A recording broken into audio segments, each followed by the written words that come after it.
Hello everyone, welcome back to my YouTube channel which is magical Meenakshi. और आज का ये जो व्लॉग होने वाला है ये बहुत ही स्पेशल व्लॉग होने वाला है। स्पेशल इसलिए क्योंकि मैं अभी अपने घर आई हूँ, अपने होम टाउन जो कि है छपरा बिहार में।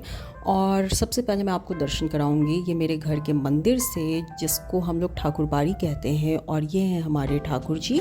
और इसके बाद मैं आपको लेके जाऊंगी मेरे ही मोहल्ले के एक बहुत ही प्राचीन शिव मंदिर में, जिसे हम बोलते हैं बाबा उमानाथ का मंदिर। वो मंदिर पता नहीं कितने 100 साल पुराना मंदिर है, हमें खुद भी नहीं पता है, बट हम बचपन से वहाँ जाया करते थे। खासकर जब श्रावण का महीना होता है तो श्रावण के महीने में हम वहाँ जाके शिव जी को जल चढ़ाते थे, शाम में जाके दिया जलाते थे। तो बहुत सारी यादें जुड़ी हुई हैं। और ये जो आपको सामने दिख रहा है ये हमारे मोहल्ले का ही एक आश्रम है। यहाँ हम तो नहीं जाते हैं, बट यहाँ के जो फॉलोअर्स हैं वो काफ़ी अच्छे से इसको पूजा पाठ वगैरह करते रहते हैं। और अभी रामनवमी के टाइम यहाँ पे बहुत ही अच्छे से उत्सव करते हैं ये लोग। तो इनके कोई गुरु जी हैं जिनका जन्मदिन ये लोग सेलिब्रेट करते हैं रामनवमी के दिन। और देखिए आप पहुंच चुके हैं हम लोग इस मंदिर के पास। और ये जो बाउंड्री वॉल दिख रहा है आपको, ये इसी मंदिर का है। और ये सामने जो आपको भगवान दिख रहे हैं यही हैं बाबा उमानाथ का मंदिर। और आप देख सकते हैं कि कितनी खूबसूरती से ये बहुत मॉडर्न मंदिर तो नहीं है इसका इंफ्रास्ट्रक्चर, बट बहुत ही खूबसूरत, बहुत ही सुकून मिलता है यहाँ आके। और ये आप देख सकते हैं मंदिर के बाहर बिहारी चाट बनाई जा रही है, जो लोग बैठ के खा रहे हैं। और ये जो है बात बात में हम मंदिर पहुँच चुके हैं। और यहाँ पे इस एरिया में आपको बहुत सारे मवेशी भी मिलेंगे, गाय भैंसे, और दूध वगैरह यहाँ पे काफ़ी मिलता है इस एरिया में। और ये देख सकते हैं आपकी महर्षि दधीची उमानाथ मंदिर के नाम से ये मंदिर अभी हाल में ही रिनोवेट हुआ है। इस मंदिर में आप किसी भी वक्त आइए, आपको एक अलग लेवल का सुकून मिलता है। इसलिए क्योंकि ये जो है ये हमारे मोहल्ले के बिल्कुल बाहर बनाया हुआ मंदिर है। अगर यहाँ से आप थोड़े दूर और जाएंगे तो आपको सरयू नदी भी मिल जाएगा। और जब भी छठ पूजा होता है हमारे यहाँ तो हम इसी रास्ते सरयू नदी के किनारे जाते हैं और वहाँ छठ पूजा सेलिब्रेट करते हैं।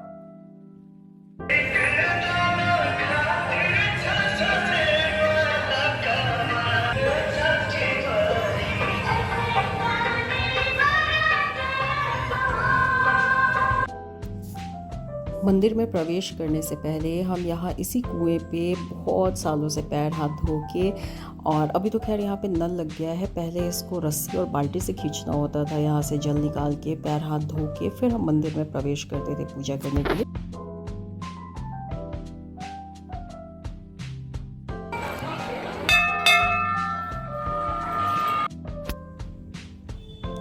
ये सबसे पहले आपको इस मंदिर के द्वार पे गणपति जी मिलेंगे, जो कि रिद्धि और सिद्धि के साथ विराजित हैं। और अब अंदर जैसे ही आप आएंगे आपको बाबा उमानाथ, नंदी जी और माता पार्वती का आपको विग्रह मिलेगा। और ये जो मंदिर है ये हमारे लिए सिर्फ मंदिर नहीं है, यहाँ से हम इतने ज़्यादा इमोशनली कनेक्टेड हैं कि जब भी हम घर आते हैं तो हम बिना इस मंदिर के दर्शन किए कभी नहीं वापस जाते। और आप ये देख सकते हैं कि सामने आपके ये हनुमान जी का मंदिर है। ये मंदिर जो है वो सिर्फ हमारे लिए एक मंदिर नहीं है, हम लोग यहाँ से इतने ज़्यादा कनेक्टेड हैं। हमारे घर में जितने भी मुंडन हुए हैं, मुंडन संस्कार अगर आपको पता हो तो वो इसी मंदिर में होता है। और इनफैक्ट मेरे दादाजी लोगों का भी मुंडन इसी मंदिर के परिसर में ही हुआ है। और हम सब का मुंडन यहाँ पे ही हुआ है, हमारे जितने भाई बहन हैं, कज़न हैं, सबका यहाँ पे मुंडन होता है मैक्सिमम। और यहाँ पे जो भी हमारे यहाँ शुभ कार्य होता है उसमें भी हम इस मंदिर को कभी नहीं भूलते हैं। यहाँ पे हम बेशक आते हैं, भगवान को निमंत्रित करते हैं हमारे यहाँ के जो भी शुभ कार्य होते हैं उन सब के लिए। और जो भी छोटे शहरों के लोग होंगे वो इस बात से बिल्कुल रूबरू होंगे कि हमारे घर का, हमारे शहर का, या फिर हमारे मोहल्ले का जो मंदिर होता है, या फिर मोहल्ले की जो आसपास की छोटी मोटी चीज़ें होती हैं वो कितनी ज़्यादा हमारे लिए मायने रखती हैं। और जब हम बाहर जाते हैं, स्पेशली बड़े शहरों में जाके जॉब करते हैं, उसके बाद ये चीज़ हमारे लिए और भी ज़्यादा नॉस्टैल्जिक हो जाता है और इसकी कीमत हमें तब समझ में ज़्यादा आती है। ये जो बाबा हैं वो यहाँ पे रहते हैं इस मंदिर में, और यहाँ मंदिर की देखभाल करते हैं। और मंदिर के जैसे पीछे आप आएंगे, आप देख सकते हैं कितनी ज़्यादा स्पेस है इस कैंपस में। और यहाँ पे छोटे मोटे और भी बहुत सारे मंदिर हैं। और ये सारे जो भी एरियाज़ हैं ये सब हमारे लिए बहुत ही नॉस्टैल्जिक होता है। जब भी हम यहाँ आते हैं, जब भी छुट्टी होती है तो मैं ज़रूर यहाँ आती हूँ। जब भी मैं छुट्टी में घर आती हूँ तो मैं इस मंदिर में ज़रूर दर्शन के लिए आती हूँ एक बार, क्योंकि अपने रूट्स के साथ हमेशा हमें कनेक्टेड रहना चाहिए। और यहाँ से तो खैर हमारा बहुत ही स्पेशल बॉन्ड है। और आप ये सामने जो देख सकते हैं ये महर्षि दधीची मुनि का प्रतिमा है। और अगर आपको महर्षि दधीची मुनि के बारे में जानना है तो आप गूगल करके पढ़ सकते हैं कि ये कितने महान ऋषियों में से एक थे हमारे देश के। और इन्हीं के नाम पे हमारा जो मोहल्ला है उसका नाम भी है। तो आप देख सकते हैं कि अलग अलग जगहों पे आशीर्वाद लेते हुए मैं यहाँ पे हवन कुंड आपको दिखा रही हूँ। ये हवन कुंड का एरिया है। अगर हमारे यहाँ कोई भी मुंडन होता है तो वो इसी जगह पे होता है। और यहाँ के जो ये बाबा हैं वो जो शाम का जो इनका रिचुअल होता होगा वो यहाँ कर रहे हैं। और जो उमानाथ बाबा का मंदिर है वो डेली शाम को लोग सुबह में वहाँ पे जल चढ़ाते हैं और शाम में वहाँ पे दिए जलते हैं। तो उसके लिए जो यहाँ के आसपास की औरतें हैं, बच्चे हैं, वो डेली आके यहाँ पे सजावट करते हैं मंदिर का। जो बड़े बड़े शहर होते हैं वहाँ पे आपको ये सारी चीज़ें देखने को बिल्कुल ही नहीं मिलेगी, क्योंकि वहाँ लोगों के पास समय की बहुत कमी होती है। और लोग के मन में भी ये चीज़ नहीं होता है कि हम जाके और अपने अड़ोस पड़ोस में या फिर अपने आसपास समाज की जो भी चीज़ें हैं उसमें हिस्सेदारी लें। और वहाँ काफ़ी लोग रिज़र्व रहना पसंद करते हैं। बट छोटे शहरों की यही खूबसूरती होती है। और मुझे बहुत प्राउड फील होता है कि मैं एक छोटे शहर से नाता रखती हूँ। और इसकी वजह से मुझे कहीं भी एडजस्ट करने में कोई दिक्कत नहीं होती है, क्योंकि हमें बचपन से ये सिखाया गया है, हमने देख के हम यही सब चीज़ें बड़े हुए हैं कि अपने साथ साथ अपने आसपास की चीज़ों को भी हमें उतना ही इम्पोर्टेंस देना होता है। जो हमारी समाज से जुड़ी चीज़ें हैं उसके लिए भी हमारा कर्तव्य है, हमारा दायित्व है।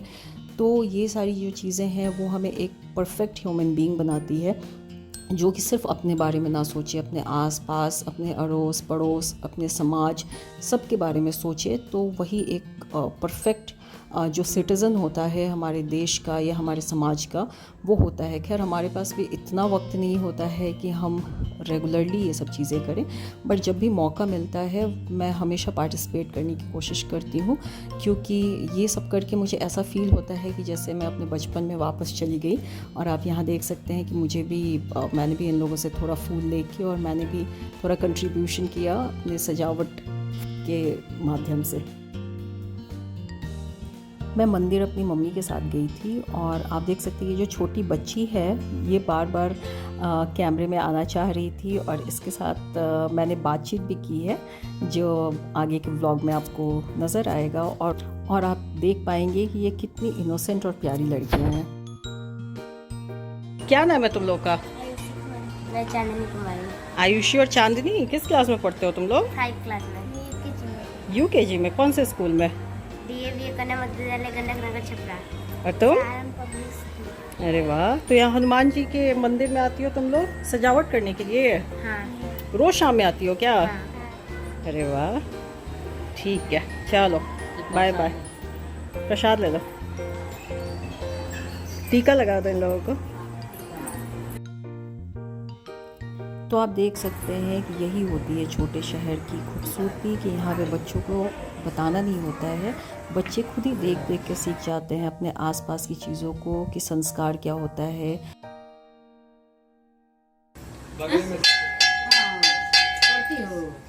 पढ़ती हो खूब मन लगा के पढ़ना बेटा। क्या बनना है? डॉक्टर, इंजीनियर, पायलट, क्या बनना है? मैडम। पढ़ाने वाली मैडम। टीचर बनेगी। तो ये मेरी मम्मी थी और ये हमेशा मोटिवेट करती हैं बच्चियों को आगे बढ़ने के लिए। और मेरे पेरेंट्स की वजह से, मेरी फैमिली की वजह से ही आज मैं जो भी हूँ, उनके बिना सपोर्ट किए ये इम्पॉसिबल था। तो हम सबको चाहिए कि अपने घर की बच्चियों को हमेशा कुछ बनने के लिए, अपने पैर पे खड़े होने के लिए मोटिवेट करते रहें। तो आप देख सकते हैं कि इस मंदिर की खूबसूरती और भी ज़्यादा बढ़ गई सजावट के बाद। और बस अब यहाँ से जाने का वक्त आ गया है हम लोगों का, और फिर जब मौका मिलेगा अगर मुझे तो मैं ज़रूर वापस आऊँगी यहाँ पे जब तक मैं यहाँ हूँ। और उम्मीद है आप लोगों को ये मंदिर बहुत ही खूबसूरत लगा होगा और आप लोग रिलेट कर पा रहे होंगे मेरे से, जो कि छोटे शहरों से बिलोंग करते हैं, कि छोटे शहर के मोहल्ले का एक मंदिर जो होता है वो कितना ज़्यादा नॉस्टैल्जिक होता है और कितना ज़्यादा हम इससे कनेक्टेड फील करते हैं। तो उम्मीद है आज का ब्लॉग आपको पसंद आया होगा। तो don't forget to like, share and subscribe to my YouTube channel. Bye bye, take care.